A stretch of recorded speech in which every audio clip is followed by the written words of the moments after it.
Appointment లేకుండా ఇంటికి ఎందుకొచ్చాడో mister Manish గారిని అడగండి. నువ్వెందుకిలా మాట్లాడుతున్నావో, ఎంత బాధపడితే ఇలా మాట్లాడతావో నాకు తెలుసు అత్తయ్య. జరిగిన దాంట్లో నీ తప్పేమీ లేదు. అంజలి విషయం మీ దగ్గర దాచడం ఖచ్చితంగా మా తప్పే, ముఖ్యంగా నా తప్పు. తాతయ్య మాట కాదనలేక నేను చేసిన తప్పుకి నేను క్షమాపణ చెప్తున్నాను అత్తయ్య. జరిగిన దానికి ఇక్కడ నువ్వెంత బాధపడుతున్నావో అక్కడ అందరూ అంతే బాధపడుతున్నారు. ముఖ్యంగా తాతయ్య పరిస్థితి అసలు ఇంకేం చెప్పొద్దు. మీ తాత మనవళ్ల విషయాలు నాకనవసరం. మీ తాత మనవళ్ల విషయాలు నా దగ్గర మాట్లాడద్దు. అది కాదత్తయ్య, అసలేం జరిగిందంటే నేను చెప్పి కాల్ మీ మేడం. మేడం.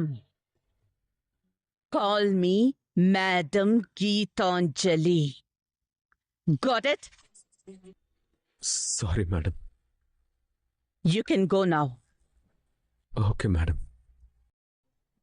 బాధపడకు అంజలి, నువ్వేం బాధపడకో. అలా జరుగుతుందని నేను అనుకోలేదు. అత్తయ్యకు నీకు మధ్య అలాంటి గొడవ జరిగిందని నాకు తెలీదు.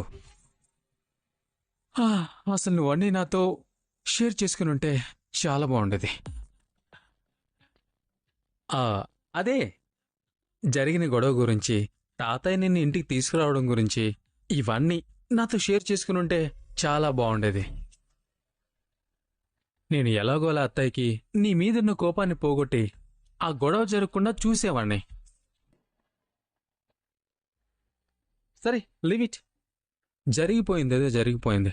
ఇంకెప్పుడు అలా జరగకుండా నేను చూసుకుంటాను. నువ్వు ఈ ఇల్లు వదిలి వెళ్లే పరిస్థితి రాకుండా నేను చూసుకుంటాను. తాతయ్య నిన్ను ఇంట్లో నుంచి పంపించడానికి ఒప్పుకోలేదు కాబట్టి సరిపోయింది. అదే అత్తయ్య మాట విని తాతయ్య నిన్ను పంపించేస్తుంటే, అమ్మో, ఏంటి నీ పరిస్థితి? తాతయ్య నిన్ను పంపించేస్తాడేమోనని ఒక్క క్షణం నాకు చాలా భయం వేసింది తెలుసా. లక్కీగా అటువంటి పరిస్థితి రాలేదులే, ఇక ముందు కూడా రాదు. తాతయ్యతో పాటు నేను కూడా నీకు సపోర్ట్గా ఉంటాను కాబట్టి ఖచ్చితంగా ఇక ముందు అటువంటి పరిస్థితి రాదు. అరే, ఏడవకు అంజలి, దయచేసి ఏడవకు. ఎవరన్నా ఇలా ఏడుస్తుంటే నేను చూడలేను. నువ్వెప్పుడు నవ్వుతూ ఉండాలి, ఇలా కన్నెలతో ఎప్పుడు ఉండకూడదు.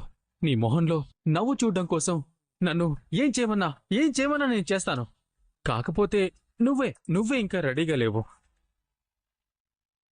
అదే నీ బాధల్ని, నీ ఫీలింగ్స్ని నిన్ను నువ్వు షేర్ చేసుకోవడానికి రెడీగా లేవు అంటున్నా. ఇప్పటికైనా రెడీ అవ్వు. నీకే ప్రాబ్లం వచ్చినా తాతయ్యకే చెప్పాల్సిన అవసరం లేదు, నాకు కూడా చెప్పొచ్చు. నీకేం కావాలన్నా నన్ను అడగొచ్చు.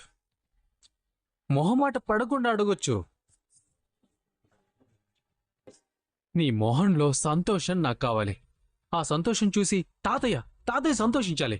ఏమంటావు? చెప్పు.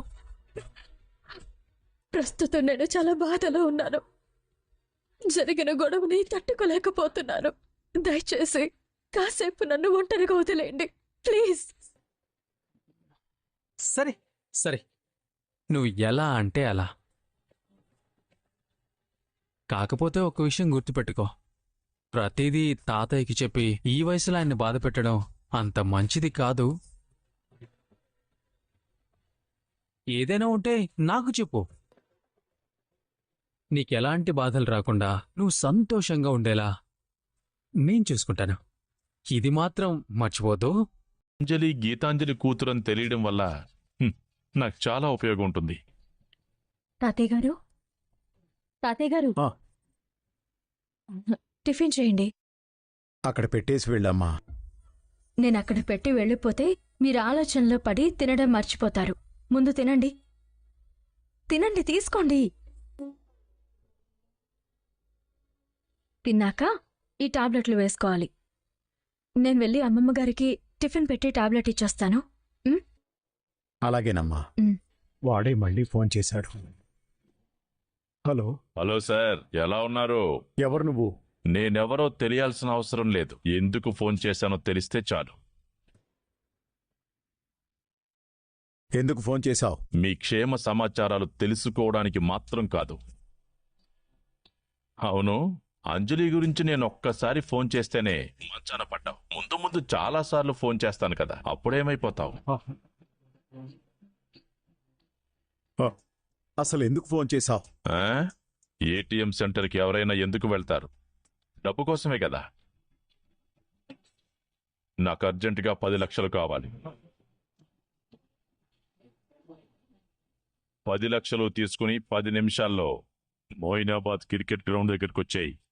లేకపోతే ఆ 10 లక్షల కోసం నేను మీ అల్లుడి దగ్గరికి వెళ్లాల్సి వస్తుంది.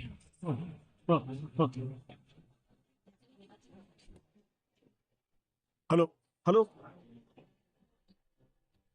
హలో, నేనొచ్చాను. రాక చస్తావా? నీకెదురుగా ఖాళీ టీ స్టాల్ కనిపిస్తుందా? ఉంది. ఆ 10 లక్షలు తీసుకెళ్లి అక్కడ పెట్టేసి వెళ్ళిపో. నువ్వెక్కడున్నావో చెప్పు. నిన్ను కలవాలి, నీతో మాట్లాడాలి. నీతో మాట్లాడాల్సిన అవసరం నాకు లేదు. ఎక్స్ట్రాలు చెయ్యకుండా ఆ డబ్బు అక్కడ పెట్టేసి వెనక్కి తిరిగి చూడకుండా వెళ్ళిపో.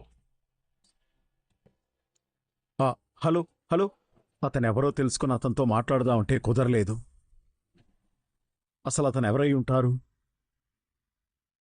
గీతాంజలి గతం గురించి అతనికి ఎలా తెలుసుంటుంది?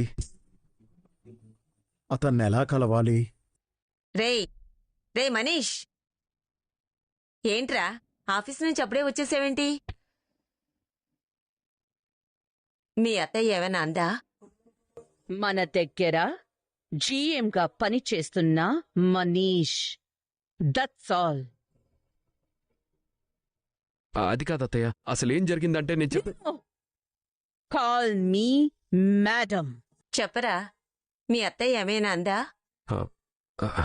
అలాంటిదేం లేదు నానమ్మ. అత్తయ్య కోపం నీకు తెలిసిందే కదా, వచ్చినంత స్పీడ్గా పోతుంది. నా ఇష్యూ వల్ల వీళ్ళిద్దరూ ఏమైనా గొడవ పడుంటారా?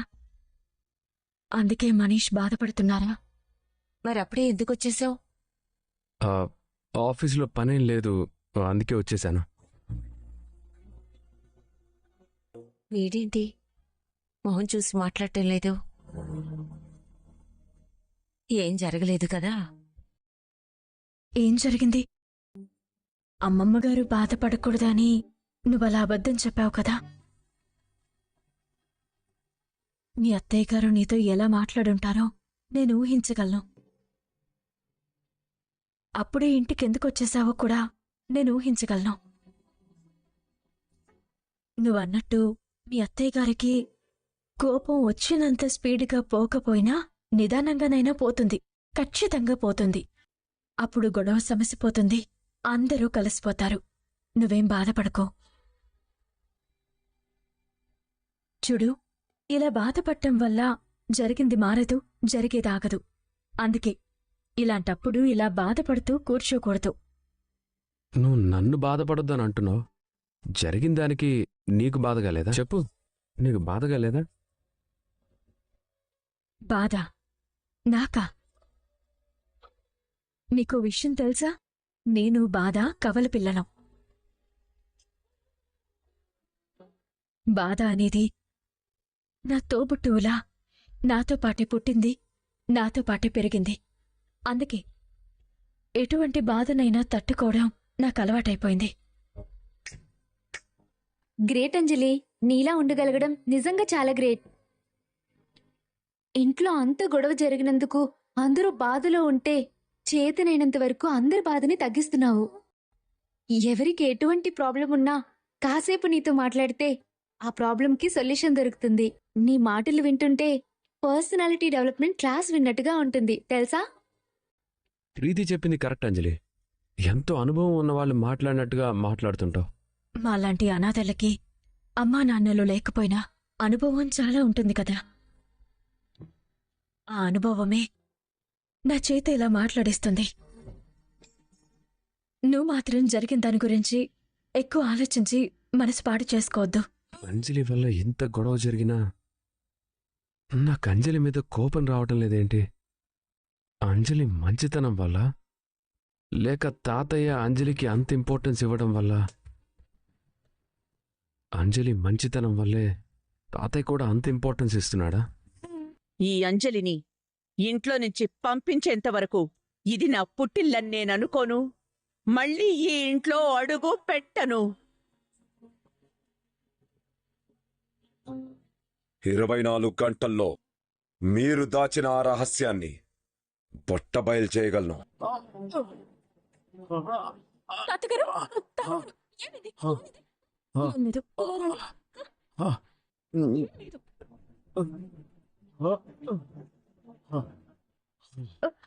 అవునండి, మంచినీళ్ళు తీసుకొస్తాను. తాతగారు, తాగండి, ముందు తాగండి. మెడిసిన్ మెడిసిన్ తీసుకురానా? తాతగారు, ఇప్పుడు పర్లేదా? పర్లేదమ్మా. మిమ్మల్ని ఒకటి అడగాలి. అడుగమ్మా. మీకు నిజం తెలిసినా నాకు చెప్పకుండా ఎందుకు దాస్తున్నారు తాతగారు? ఏంటండి ఇది? గీతాంజలికి మొదటి బిడ్డ పుట్టినప్పుడే ఆ శబరి ఆశ్రమానికి చెక్ ఇచ్చినట్టుగా ఉంది. ఆ శబరి ఆశ్రమం నుంచి మీరు అంజలిని తీసుకొచ్చారు. ఇప్పుడు చెప్పండి, అంజలి ఎవరు? అంజలి గీతాంజలి కూతురు కదా. చెప్పకపోతే నేను చచ్చినంత ఒట్టే. చెప్తాను రత్నం, నిజం చెప్తాను. అవును రత్నం, మన గీతాంజలి కూతురే Anjali. Friends, welcome back to our channel. మీకు కనుక మన వీడియోస్ నచ్చినట్లయితే ప్లీజ్ లైక్ చేయండి, షేర్ చేయండి, కమెంట్ చేయండి, అలాగే సబ్స్క్రైబ్ చేసుకొని మన ఛానల్కి సపోర్ట్ చేయండి. Thank you for watching.